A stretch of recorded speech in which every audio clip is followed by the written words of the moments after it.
Welcome. I am Martin Mankabady.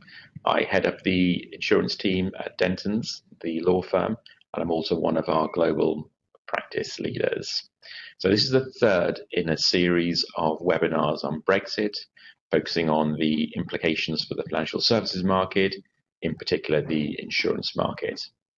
And we've been hearing a lot recently about the need for the UK to adopt a global outlook and to make the most of Brexit. And so what I'll be looking at over the next 5 minutes are some of the global opportunities as well as some of the global challenges. So what is the global outlook? Well, there's been some mention by some that perhaps globalization has reached its high watermark, that we're going to see people recoiling from globalization. My reading of history is that globalization tends to go in ebbs and flows, that there are periods of protectionism, but that the general direction of travel is that there will be more interconnectedness around the world. At the same time, we're also hearing that there are a number of countries around the world, such as Australia, that wants to negotiate trade deals with the UK, and that in fact the UK has got a number of potential trade deals lined up already. Now that is all well and good. That is great news, but I am a bit skeptical about trade deals from the point of view of the insurance market. Now, of course, they do reduce tariffs, they can remove barriers, but I'm not so convinced that they will open up new markets for the insurance world. And if you look at trade deals, they can often be very complicated and take years to negotiate. Indeed, one of our Toronto-based partners has experience of advising on the Canada-EU trade deal. That has taken 7 years to negotiate, and it still hasn't been signed or ratified yet. The other aspect is that President Obama came out a while ago and said that the UK would go to the back of the queue in terms of trade deals, and that any trade deal between the US and the UK would take 5 to 10 years to negotiate. Well, for the reasons I've given, for the reasons that I don't think actually trade deals will have a big impact on the insurance market, I'm quite relaxed about that. So what are these global opportunities, and why do I think the UK is well placed to take advantage of them? Well, there are 3 reasons. Firstly, the UK remains a really important economy, and that's not going to change. Yes, there may be an impact because of Brexit, but fundamentally the UK is going to remain one of the world's big economies, and it's still going to remain a really important place for foreign direct investment.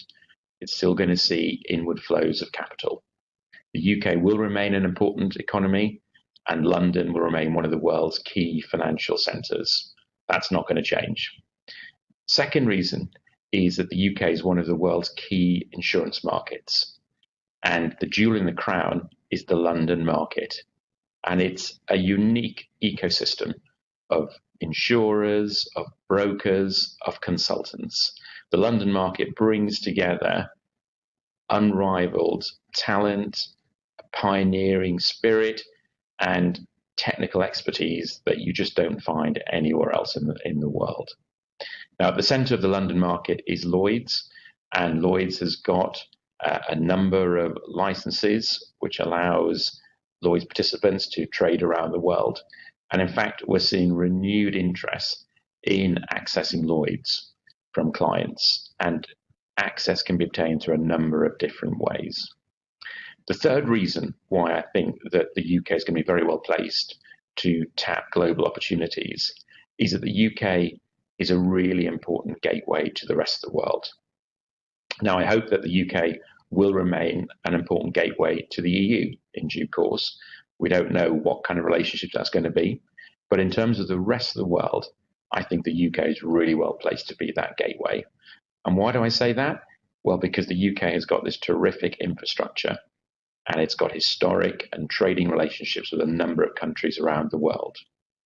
And that infrastructure remains intact. The fundamentals which underpin that infrastructure have not gone away. So to highlight some of the points there, the UK's time zone and location means that it's well served and well placed to meet the needs of clients in American, European, and Asian markets. We speak English here. We may have a few quaint phrases, but we speak English here, which is the main business language. And in addition to all of that, we've got a tried and tested legal system. So for all of these reasons, I think that the UK is well positioned going forward.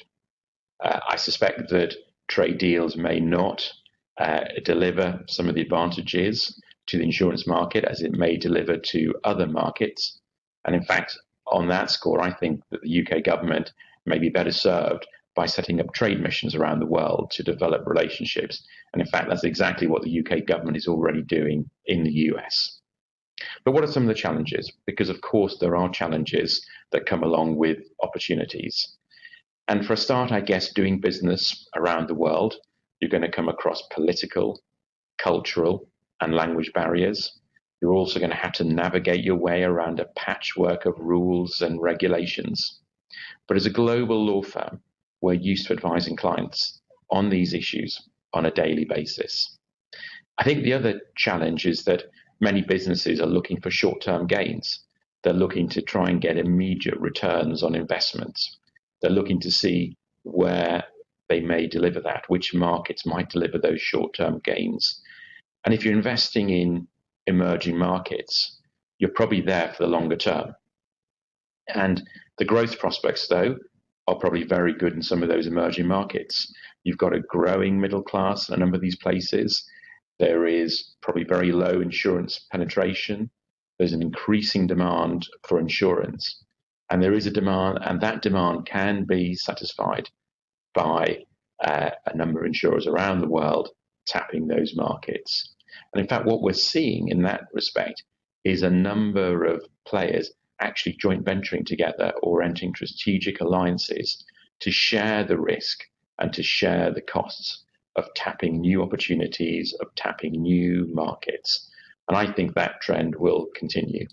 So in conclusion, I think that there are global opportunities that can be grasped. I think that the UK is very well placed to tap those opportunities. And I think it's a case of carpe diem, seize the day, rather than waiting to see how things might pan out. Thank you very much for listening to me.